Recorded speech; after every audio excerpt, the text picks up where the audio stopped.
Hello friends, welcome to my channel and today we are going to study schools of Muslim law। हर बार की तरह आसान तरीके से explain करने की कोशिश करूँगी। अच्छी लगे तो चैनल को लाइक एंड सब्सक्राइब करना ना भूलें। तो आइए शुरू करते हैं दोस्तों। Schools of Muslim law. Muslim law जो है वो बेस्ड है टीचिंग्स पे, कुरान और प्रॉफिट्स की टीचिंग पे बेस्ड है। बहुत सारे ऐसे स्कॉलर्स हैं जो प्रोवाइड करते हैं अपनी इंटरप्रिटेशंस, जैसे कि कियास जो कि हमने पढ़ा था पिछले टॉपिक पे। दोस्तों कियास मुस्लिम लॉ का चौथा सोर्स है। हर स्कूल की अपनी अपनी अलग एक्सप्लेनेशन होती है जो हमेशा लीड करती है कॉन्फ्लिक्ट्स में, जजमेंट के कॉन्फ्लिक्ट्स में लीड करती है। तो दोस्तों शिया में 3 स्कूल है और सुन्नी में 4 स्कूल है। हर टॉपिक को बहुत ही इजी वे में मैं आपके साथ डील करूँगी। तो आइए शुरू करते हैं अब सुन्नी स्कूल्स। तो सुन्नी सेक्शन में 4 मेजर स्कूल्स के बारे में बताया गया है। पहला है हनाफी, दूसरा मालिकी, तीसरा शफ़ी और चौथा हनबली। तो ये जो शफ़ी स्कूल है ना दोस्तों, ये first and most popular school है मुस्लिम लॉ का। हनाफी स्कूल को पहले कूफा स्कूल भी कहा जाता था, विच was based on the name of city of Kufa in Iraq. Iraq में एक सिटी है जिसका नाम है कूफा, उस नाम को लेकर इस स्कूल को पहले कूफा स्कूल कहा जाता था। लेटर बाद में इस स्कूल का नाम रख दिया गया हनाफी स्कूल। तो हनाफी स्कूल को फाउंड किया था, इसके फाउंडर हैं अबू हनाफी। तो बाद में दोस्तों अबू हनाफी के नाम से इसको रख दिया गया, स्कूल का नाम रख दिया गया हनाफी स्कूल, इनके फाउंडर के नाम से। तो अबू हनाफी फाउंडर है इसके, और इन्होंने कोई भी बुक नहीं लिखा है जिसमें कि रूल्स लिखा हो स्कूल के बारे में। इन्होंने ऐसा कुछ भी नहीं लिखा है। ये स्कूल जो है वो टू डिसिपल्स के द्वारा ग्रो किया गया है, दैट इज़ इमाम मोहम्मद एंड इमाम अबू यूसुफ। ये दोनों जुरिस्टिक प्रेफरेंसेस दिया करते थे और इन्होंने कोडिफाई किया इजामा को उस ज़माने में। अब ये स्कूल ग्रो कर गया बहुत सारे जगह पे, जैसे इंडिया, पाकिस्तान, सीरिया, टर्की। अगर हम इंडिया की बात करें तो मेजॉरिटी ऑफ मुस्लिम्स जो हैं वो फॉलो करते हैं हनाफी स्कूल। इम्पॉर्टेंट बुक जो है वो है हिदाया, HEDAYA। ओके, हिदाया जो है बहुत ही इम्पॉर्टेंट बुक है, जिसको बनाने में 13 साल लग गया बाई अली इब्न अबू बाकर। तो बाद में दोस्तों इस बुक को ट्रांसलेट किया गया इंग्लिश में बाई लॉर्ड वारन। ये नाम याद रख लीजिए, ये एग्ज़ाम में पूछा जाता है कि हिदाया बुक जो कि हफीज़ स्कूल की इंपॉर्टेंट बुक है, उसको किसने इंग्लिश में ट्रांसलेट किया? तो लॉर्ड वारन ने किया। लॉर्ड वारन ये करने से पहले बहुत सारे स्कॉलर्स से मिले ट्रांसलेट करने के लिए इस बुक को। और दोस्तों इंपॉर्टेंट बात, सिराजिया भी एक बुक है, सिराजिया भी एक बुक का नाम है। इसे कंसीडर किया जाता है as authoritative book of Hanafi law of inheritance. Okay, और इस बुक को लिखा गया था बाई शेख सिराजुद्दीन, और इसको पहली बार इंग्लिश में ट्रांसलेट किया गया था बाई सर विलियम जॉनस। और ये जो स्कूल है ये फॉलो करता है प्रॉफिट मोहम्मद की सारी बातों को। तो दूसरे टॉपिक पे आते हैं, दैट इज़ मालिकी स्कूल। तो दोस्तों मालिकी स्कूल जो नाम है वो आया है मालिक बिन अनस से, जो कि मदीना के मुफ्ती थे। इनके समय में, मतलब मालिक बिन अनस के ज़माने में कूफा को कंसीडर किया जाता था कैपिटल ऑफ मुस्लिम खलीफा, जहां इमाम अबू हनीफा और उनके फॉलोअर्स जो हैं वो वहां पे अपने स्कूल हनाफी स्कूल चलाते थे। वहाँ इन्होंने डिस्कवर किया 8000 ट्रेडिशंस प्रॉफिट मोहम्मद के, बट सिर्फ और सिर्फ लागू और चूज़ किया गया 2000। इमाम अबू हनीफा के चेले जो थे वो कोडिफाई करते थे लॉ को, विच वॉज बेस्ड ऑन इजमा एंड इस्तेहसन, मतलब जुरिस्ट की बातें, प्रेफरेंसेस। मालिकी स्कूल जो था दोस्तों वो इम्पोर्टेंस देता था सुन्ना और हदीस को, और हनाफी स्कूल इम्पोर्टेंस देता था लोगों को और इस्तेहसन को।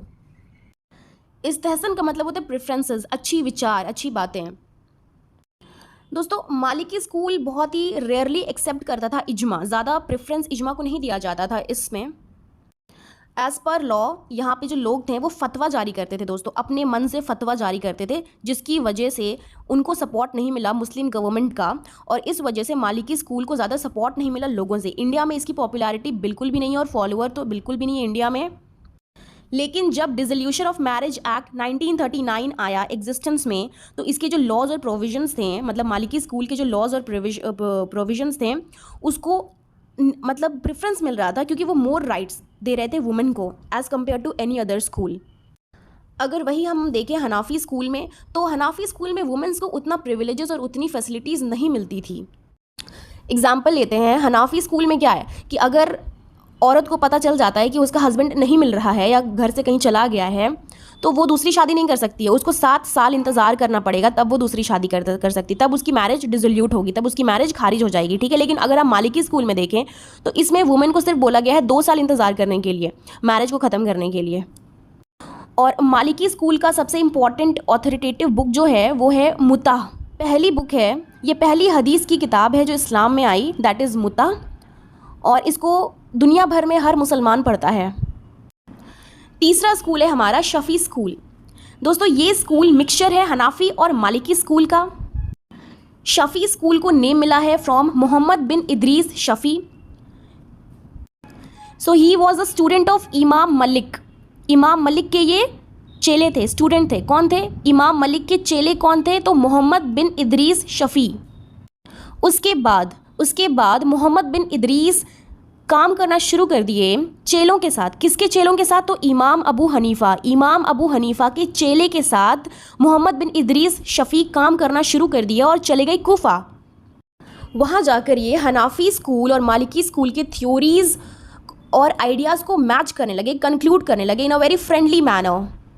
दोस्तों Imam Shafi was considered as the greatest jurist of Islam. He created theory of Shafi Islamic jurisprudence. ये याद करने की ज़रूरत है दोस्तों, who created theory of Shafi Islamic jurisprudence? तो आंसर है मोहम्मद बिन इदरीस शफ़ी, इन्होंने ही ये क्रिएट किया। शफ़ी स्कूल में इजमा को बहुत इंपॉर्टेंस दिया जाता था because it was the source of law, important source of law for them, which provides custom of Islamic people. तो शफ़ी स्कूल में इंपॉर्टेंट कंट्रीब्यूशन दिया जाता है कियास को, एनोलॉजी, जिसके बारे में मैंने आपको बताया कि एनोलॉजी के बारे में काफ़ी इंपॉर्टेंस दिया गया है यहाँ पे। इमाम शफ़ी की बुक है और उस बुक का नाम है रिसाला। इसको बहुत ही इंपॉर्टेंट बुक माना गया है इन इस्लामिक ज्यूरिस्प्रूडेंस।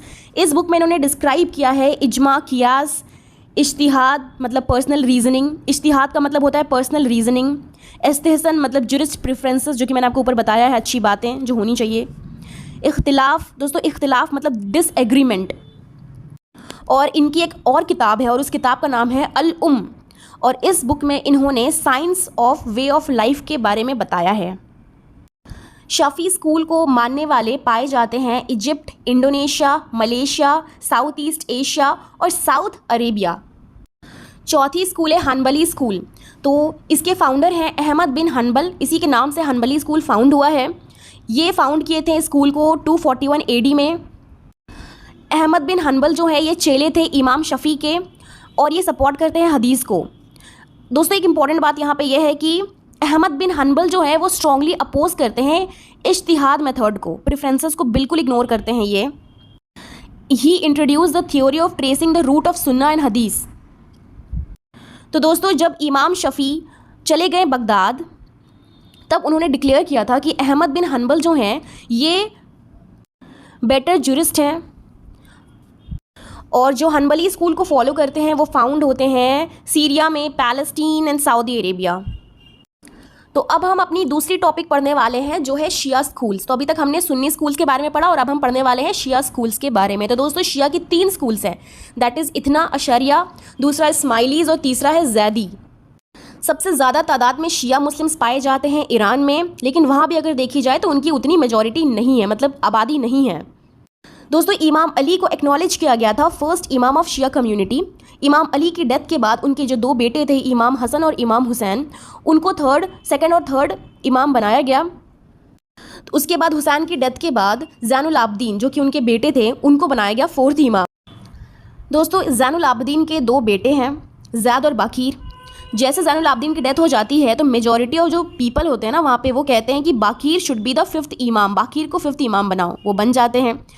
बाकीर की डेथ के बाद उनके बेटे को बनाया जाता है 6th इमाम और उनके बेटे का नाम है जाफ़र सिद्दीक। अब जैसे जाफ़र सिद्दीक की डेथ हो जाती है तो फिर से वहाँ पर रियॉट शुरू हो जाता है इन शिया कम्युनिटी।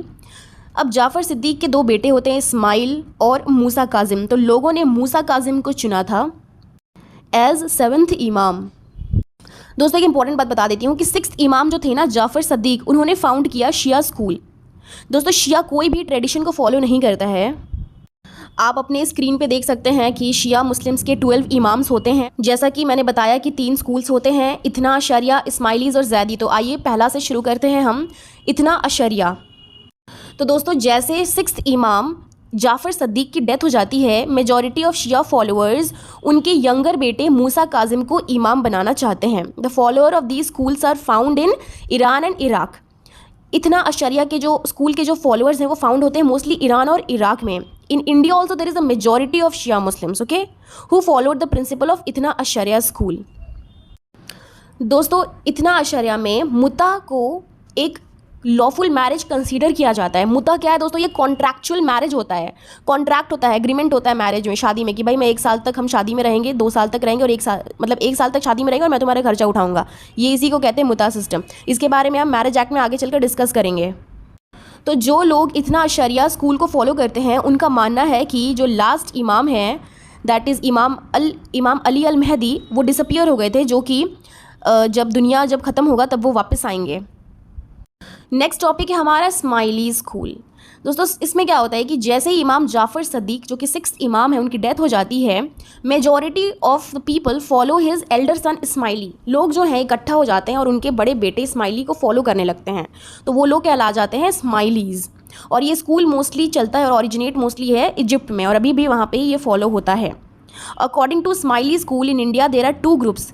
इंडिया में स्माइली को फॉलो करने वाले 2 ग्रुप हैं, कोजा और western Ismailis, represent the followers of the present Aga Khan.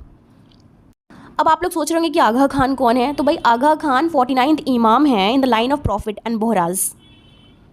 दोस्तों वेस्टर्न स्माइली जो है ना वो डिवाइडेड है 2 पार्ट्स में, दैट इज दाऊदीज एंड सुलेमानीज। तो इस्माइली ग्रुप के फॉलोअर हैं बोहराज एंड कोजाज ऑफ मुंबई। मुंबई में बोहराज और कोजाज आपको मिलेंगे जो कि फॉलो करते हैं इस्माइली स्कूल को, क्योंकि इस्माइली स्कूल को कंसीडर किया जाता है as a special knowledge of religious doctrine. Third है हमारा, थर्ड स्कूल है जैदी स्कूल। तो दोस्तों जैसे हमारे 4th इमाम जो कि ज़ैनुल आबदीन है, जब उनकी डेथ हुई थी तो उस वक्त 1 fraction of Shia accepted his son Zaid as their Imam. कुछ लोगों ने इमाम बाकीर को चुना तो कुछ लोगों ने इमाम ज़ैद को चुना। तो जिन लोगों ने इमाम ज़ैद को चुना तो वो सारे फॉलोअर्स कहलाने लगे जैदी। जैदी स्कूल के फॉलोअर्स इंडिया में फाउंड नहीं होते हैं, but maximum are found in South Arabia and Yemen. ये जो जैदी स्कूल है ना दोस्तों, इसमें बहुत सारे जो लोग हैं ना जैदी स्कूल के लोग, वो रिजेक्ट करते हैं 12th शिया स्कूल फिलॉसफीज़ को, उसको बिल्कुल रिजेक्ट करते हैं, उसको नहीं मानते हैं। दोस्तों उम्मीद है आपको मेरी एक्सप्लेनेशन अच्छी लगे, तो चैनल को लाइक एंड सब्सक्राइब करना ना भूलें।